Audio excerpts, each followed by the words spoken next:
नमस्कार, आज के मुख्य समाचार इस प्रकार हैं। याहू ने अपने सीईओ कैरोल को किया बर्खास्त। ऑनलाइन मीडिया कंपनी याहू ने अपने मुख्य कार्यकारी अधिकारी सीईओ कैरोल बास को नौकरी से बर्खास्त कर दिया है। कैरोल को 2 साल पहले कंपनी की स्थिति मजबूत करने के लिए लाया गया था। कंपनी के मुख्य वित्तीय अधिकारी टिम मोर्स मुख्य कार्यकारी के रूप में काम करेंगे। कैलिफोर्निया स्थित याहू ने मंगलवार को घोषणा की कि नेतृत्व पुनर्गठन के तहत निदेशक मंडल ने तत्काल प्रभाव से कैरोल को मुख्य कार्यकारी अधिकारी पद से हटाकर मोर्स को अंतरिम सीईओ नियुक्त किया है। मोर्स याहू के मुख्य वित्तीय अधिकारी की अपनी मौजूदा जिम्मेदारी को निभाते रहेंगे।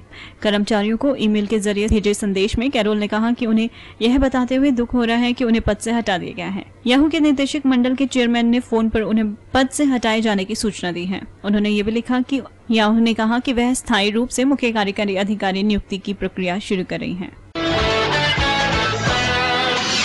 राजीव गांधी हत्या के दोषी नलिनी वेल्लोर जेल स्थानांतरित। पूर्व प्रधानमंत्री राजीव गांधी हत्याकांड मामले में आजीवन कारावास की सजा काट रही नलिनी को बुधवार उच्च सुरक्षा वाले वेल्लोर जेल ट्रांसफर कर दिया गया है, जहां उसका पति मुरुगन भी बंद है, जिसे इसी मामले में फांसी की सजा सुनाई गई है। पुलिस ने बताया है कि नलिनी ने गत वर्ष अधिकारियों की ओर से उत्पीड़ित किए जाने की शिकायत की थी, जिसके बाद उसे बुधवार सुबह वेल्लोर जेल ट्रांसफर कर दिया गया। राजीव गांधी हत्याकांड में नलिनी सहित 4 दोषियों को मौत की सजा सुनाई गई थी, लेकिन उसकी सजा को बाद में आजीवन कारावास में तब्दील कर दिया गया था। इस मामले में संतन और पेरारी वालन को भी मौत की सजा सुनाई गई थी। दिल्ली हाईकोर्ट में आतंकी हमला, 11 की मौत, 65 घायल। दिल्ली हाई कोर्ट के गेट नंबर 5 पर बुधवार सुबह हुए शक्तिशाली धमाके में 11 की मौत हो गई और 65 लोग घायल हो गए। यह धमाका पार्किंग में खड़ी एक कार में रखे हुए सूटकेस में सुबह लगभग 10:15 पर हुआ। इस समय कोर्ट में बहुत भीड़ रहती है। इस बम धमाके की प्रधानमंत्री मनमोहन सहित कई नेताओं ने कड़ी निंदा की है। ब्लास्ट की खबर फैलते ही हाई कोर्ट में अफरा तफरी का माहौल हो गया। हालात काबू में करने के लिए सेना व एनएसजी की टीम ने हाई कोर्ट में मोर्चा संभाल लिया। इस ब्लास्ट के कारण पूरी दिल्ली सहित अन्य राज्यों में हाई अलर्ट घोषित कर दिया गया है। वहीं संसद भवन में आने जाने वाली गाड़ियों की विशेष चेकिंग की गई। पुलिस के अनुसार यह ब्लास्ट आईईडी के जरिए किया गया। इसमें अमोनिया नाइट्रेट का इस्तेमाल किया गया। गृह मंत्रालय का कहना है कि यह आतंकी हमला है। सचिव आर.के. सिंह ने बताया कि ब्लास्ट काफी शक्तिशाली था। वहीं पुलिस का कहना है कि इस ब्लास्ट में मरने वालों की संख्या में बढ़ोतरी हो सकती है। नेशनल इन्वेस्टिगेशन एजेंसी एनआईए इस ब्लास्ट के पीछे आतंकी संगठन इंडियन मुजाहिदीन व लश्कर की साझा कार्रवाई मान रही है। इस घटना की जांच करने के लिए एनआईए ने टीमों का गठन कर दिया है। पिछले 3 महीने में दिल्ली हाई कोर्ट में यह दूसरी घटना है। ब्रिटेन का विश्वविद्यालय दुनिया का नंबर 1 विश्वविद्यालय। विश्वविद्यालयों की ताज़ा रैंकिंग में ब्रिटेन का कैम्ब्रिज विश्वविद्यालय पहले स्थान पर बरकरार है। दूसरे पर हार्वर्ड विश्वविद्यालय और तीसरे पर MIT का स्थान है। अंतर्राष्ट्रीय करियर और शिक्षा नेटवर्क QS द्वारा तैयार विश्वविद्यालयों की वैश्विक रैंकिंग में शीर्ष 20 में से 14 अमेरिकी विश्वविद्यालय हैं, जबकि सर्वेक्षण में शामिल कुल 300 में से 70 विश्वविद्यालय अमेरिका के हैं। इन 300 शीर्ष विश्वविद्यालयों की रैंकिंग 6 संकेतकों पर आधारित है, जिनमें सर्वेक्षण भी शामिल है। QS के अनुसंधान प्रमुख बेन सोटर ने कहा कि कैम्ब्रिज और हार्वर्ड के बीच बहुत कम अंतर है, लेकिन कैम्ब्रिज को बेहतर छात्र शिक्षक अनुपात के कारण रैंकिंग में ऊपर रखा गया। उन्होंने कहा कि व्यक्तिगत ध्यान ऑक्सब्रिज शैक्षणिक प्रणाली का प्रमुख आकर्षण है। त्रिपोली में अमेरिकी दूतावास को नुकसान। लीबिया की राजधानी में स्थित अमेरिकी दूतावास को राष्ट्रपति मोहम्मद गद्दाफी के खिलाफ हुए सशस्त्र विद्रोह में काफी नुकसान पहुंचा है। दूतावास को फिर से स्थापित करने के लिए अमेरिका से वहां पहुंचे दल ने उसके नुकसान का जायजा लेना शुरू कर दिया है, ताकि उसे ठीक कराया जा सके। लीबिया में गद्दाफी के खिलाफ विद्रोह शुरू होने के तुरंत बाद अमेरिका ने दूतावास बंद कर दिया था और अपने सभी लोगों को वापस बुला लिया था। विदेश मंत्रालय की प्रवक्ता विक्टोरिया न्यूलैंड ने कहा कि उन्होंने पाया है कि दूतावास कुछ ज्यादा ही क्षतिग्रस्त हो गया है, मगर इसके बारे में ज्यादा बात करने से पहले वह चाहती हैं कि अमेरिकी टीम अपनी रिपोर्ट तैयार कर ले। उन्होंने ये भी कहा कि कार्यालय और अन्य संपत्तियों को कुछ नुकसान पहुंचा है, मगर वह अभी इसका मुआयना कर रहे हैं। फरवरी में गद्दाफी के खिलाफ विद्रोह शुरू होने के बाद दूतावास में कामकाज बंद कर दिया गया था। हाल ही में अमेरिका ने बेनगाजी से अपना एक दल त्रिपोली भेजा था, ताकि दूतावास को फिर से स्थापित किया जा सके। विद्रोह के दौरान अमेरिका ने बेनगाजी में अपना एक अस्थायी दूतावास बनाया था। गुरु शहर ने नानक शाही गुरुद्वारे में माथा टेका। प्रधानमंत्री मनमोहन सिंह की पत्नी गुरशरण कौर ने मंगलवार को ढाका विश्वविद्यालय परिसर में स्थित नानक शाही गुरुद्वारे में मत्था टेका। उन्होंने यहां विश्व शांति के लिए दुआ की। गुरशरण कौर ने गुरुद्वारे को 10,000 टका का दान किया। कौर ने करीब आधा घंटा गुरुद्वारे में बिताया। गुरुद्वारा प्रबंधन समिति ने इस दौरान उन्हें सिरोपा भेंट किया। नेपाल के जरिए भारत में RDX भेजती थी ISI। पाकिस्तानी खुफिया एजेंसी नेपाल के जरिए भारत में RDX भेजती थी। पाकिस्तानी आतंकियों द्वारा इंडियन एयरलाइंस की उड़ान संख्या 814 के अपहरण की कोशिश के दौरान ISI ने नेपाल को भारत विद्रोही आतंकी गतिविधियों के लिए केंद्र बना लिया था। विकीलीक्स द्वारा जारी ताज़ा अमेरिकी राजनयिक संदेशों में यह बात कही गई है। इन संदेशों में अमेरिकी अधिकारियों ने माना कि ISI ही है जिसने भारत में आतंकवादी गतिविधियां चलाने के लिए विभिन्न आतंकी मोर्चे खोले। इसमें नई दिल्ली के कैनाट प्लेस, लाजपत नगर और देश के कई अन्य शहरों में हुए बम विस्फोट शामिल हैं। ISI द्वारा बनाए गए संगठनों में एक जम्मू कश्मीर इस्लामिक फ्रंट है जिसका मुख्य अड्डा काठमांडू है।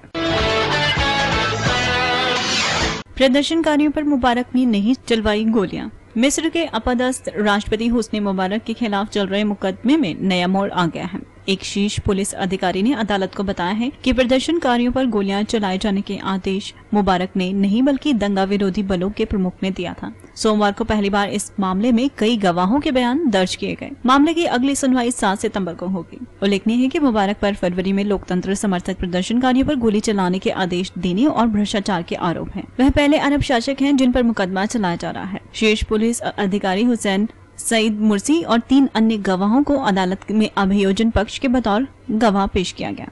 मुबारक के खिलाफ 3 अगस्त से मामले की सुनवाई शुरू हुई है। अदालत इस बात की सुनवाई कर रही है कि प्रदर्शनकारियों पर गोली चलाने का आदेश गृह मंत्री या राष्ट्रपति की ओर से दिया गया था। मुर्सी ने कहा कि दंगा विद्रोही बलों के प्रमुख जनरल अहमद रमजी ने गृह मंत्री की सुरक्षा के स्पष्ट निर्देश दिए थे। साथ ही प्रदर्शनकारियों से ऑटोमेटिक हथियारों से निपटने का आदेश दिया गया था। स्विट्जरलैंड की डेविस टीम में फेडरर। विश्व के तीसरे वरीयता प्राप्त खिलाड़ी रोजर फेडरर को 16 से 18 सितंबर तक ऑस्ट्रेलिया के खिलाफ खेले जाने वाले डेविस कप विश्व ग्रुप मुकाबले के लिए स्विट्जरलैंड की टीम में शामिल किया गया है। डेविस कप के आधिकारिक वेबसाइट के मुताबिक स्विट्जरलैंड के कप्तान सेवेरिन लुथी ने टीम की घोषणा की है। टीम में फेडरर के अलावा स्टानिस्लास वावरिंका, स्टीफन बोहाली और मार्को चाउडिनेली शामिल हैं। साल 2010 में स्विट्जरलैंड की टीम कजाकिस्तान के हाथों हार कर बाहर हो गई थी। इस दौरान फेडरर टीम के हिस्सा नहीं थे। इसके बाद स्विट्जरलैंड की टीम ने जुलाई में खेले गए मुकाबले में जबरदस्त वापसी करते हुए पुर्तगाल को 5-0 से हराकर शानदार वापसी की। स्विट्जरलैंड की ऑस्ट्रेलिया पर पहली जीत का इंतजार है। फैशन का सीक्वल बनाएंगे मधुर। फिल्मकार मधुर भंडारकर ने 2008 में आई अपनी फिल्म फैशन का सीक्वल बनाने की घोषणा की है। उनकी महत्वाकांक्षी फिल्म हीरोइन के अटकने के बाद खाली दिनों में उन्होंने यह फैसला किया है। फिलहाल उनके लिए राहत की बात यह है कि करीना कपूर ने हीरोइन के काम के लिए हामी भर दी है। सूत्रों के अनुसार मधुर ने फैशन पार्ट 2 पर काम करना शुरू कर दिया है। पहले वह हीरोइन की शूटिंग करेंगे और उसके बाद फैशन 2 की शूटिंग करेंगे। फैशन के लिए बेस्ट अभिनेत्री का पुरस्कार हासिल करने वाली अभिनेत्री प्रियंका चोपड़ा इस बार रैंप पर दिखेंगी या नहीं, यह अभी तय नहीं है। वैसे भंडारकर की इन फिल्मों का दर्शकों को बेसब्री से इंतजार रहेगा। फैंस के साथ कैटरीना ने की बाइक राइडिंग। फिल्म जिंदगी ना मिलेगी दोबारा में मोटर बाइक चलाने के बाद इस कला में माहिर हो चुकी बॉलीवुड अभिनेत्री कैटरीना कैफ ने टेलीविजन कार्यक्रम लिव माई लाइफ के प्रसारण के पहले अपनी एक फैन को मुंबई में मोटर बाइक की सैर कराई। मनोरंजन टेलीविजन UTV स्टार पर प्रसारित होने जा रहे इस टीवी कार्यक्रम के प्रमोशन के लिए कैटरीना ने अपनी फैन 20 वर्षीय पूजा अग्रवाल को मुंबई के बांद्रा इलाके में मोटरसाइकिल से घुमाने के लिए ले गई। कैटरीना अपने फैन के लिए इस दिन को बेहद खास और उत्तेजक बनाना चाहती थी। कैटरीना पर आधारित इस एपिसोड का प्रसारण रविवार से शुरू होगा। इस कार्यक्रम के जरिए चुने गए एक सौभाग्यशाली फैन को उनके पसंदीदा फिल्मी कलाकार के अंदाज में एक दिन बिताने का अवसर दिया जाएगा। कैटरीना से पहले अभिनेता इमरान खान और अभिनेत्री सोनाक्षी सिन्हा ने भी अपने एक फैन को अपने साथ समय बिताने का मौका दिया था। दक्षिण पश्चिम पाकिस्तान में आत्मघाती हमला, 16 मरे। पाकिस्तान के अशांत दक्षिण पश्चिमी क्वेटा शहर में 2 आत्मघाती बम विस्फोट में कम से कम 16 लोगों की मौत हो गई और करीब 30 लोग घायल हो गए। बलूचिस्तान की राजधानी क्वेटा के उच्च सुरक्षित फ्रंटियर कॉर्प्स FC के उप महानिरीक्षक के आवास के नजदीक हमले हुए। पुलिस ने कहा कि हमले में 3 नागरिक और 13 सुरक्षा कर्मी मारे गए, जबकि 30 अन्य घायल हो गए। हमले में DIG ब्रिगेडियर खुर्रम शहजाद भी घायल हो गए, लेकिन रिपोर्ट की आधिकारिक पुष्टि नहीं हुई है। घायलों को शहर के सिविल अस्पताल में भर्ती कराया गया। कई घायलों की स्थिति गंभीर बताई जाती है। स्थानीय टीवी चैनल्स ने खबर दी है कि डीआईजी की पत्नी की भी मौत हो गई है। हमले में आवास का मुख्य द्वार और 4 दीवारी भी नष्ट हो गई। एक पुलिस अधिकारी ने मीडिया से कहा कि डीआईजी आवास के नजदीक एक हमलावर ने विस्फोटकों से लदी कार में विस्फोट करा दिया और दूसरे ने गोलीबारी करते हुए घर में प्रवेश किया। विस्फोट के बाद हमलावर को घर में घुसने के लिए रोकने के लिए एफसी के सुरक्षा कर्मियों ने भी गोलीबारी की। प्रत्यक्षदर्शियों ने बताया कि विस्फोट से नजदीकी घरों की खिड़कियां और खिड़कियों के शीशे टूट गए और कई वाहन नष्ट हो गए। हमले के लिए किसी भी समूह ने जिम्मेदारी नहीं ली है। शक्तिशाली विस्फोट के कारण मची अफरा तफरी से क्वेटा के सभी मुख्य बाजार बंद रहे। कार्ला ब्रूनी नहीं चाहते कि उनके बेबी की तस्वीर अखबारों में छपे। फ्रांसीसी राष्ट्रपति निकोलस सरकोजी के बच्चे को कुछ ही हफ्ते में जन्म देने जा रही उनकी पत्नी और सुपर मॉडल कार्ला ब्रूनी ने कहा कि वह नहीं चाहती हैं कि उनके इस बच्चे की तस्वीर अखबारों में छपे। पीपल पत्रिका की खबर के मुताबिक 43 वर्षीय कार्ला ने कहा कि वह अपने बच्चे को मीडिया की नजर से बचाने के लिए हर कोशिश करेंगे। उन्होंने कहा कि एक राष्ट्रीय अध्यक्ष की पत्नी की भूमिका में वह अधिक रक्षात्मक हुई है। कार्ला ने कहा कि वह इस नवजात की हिफाजत के लिए हर कोशिश करेंगे। वह इस बच्चे की तस्वीर कभी नहीं दिखाएंगे। फ्रांस की प्रथम महिला ने बताया कि उन्होंने अपने पहले बच्चे ऑरेलियन के बारे में भी यही रुख अपनाया था, लेकिन एक बार उसे जॉर्डन के मशहूर हिस्टोरिकल प्लेस पेट्रोल लेकर गयी, जहां गलती से उनके बड़े बेटे की तस्वीर मीडिया में आ गई। उन्होंने बताया कि उन्हें अपने बच्चों को वहां लेकर कभी नहीं जाना चाहिए था।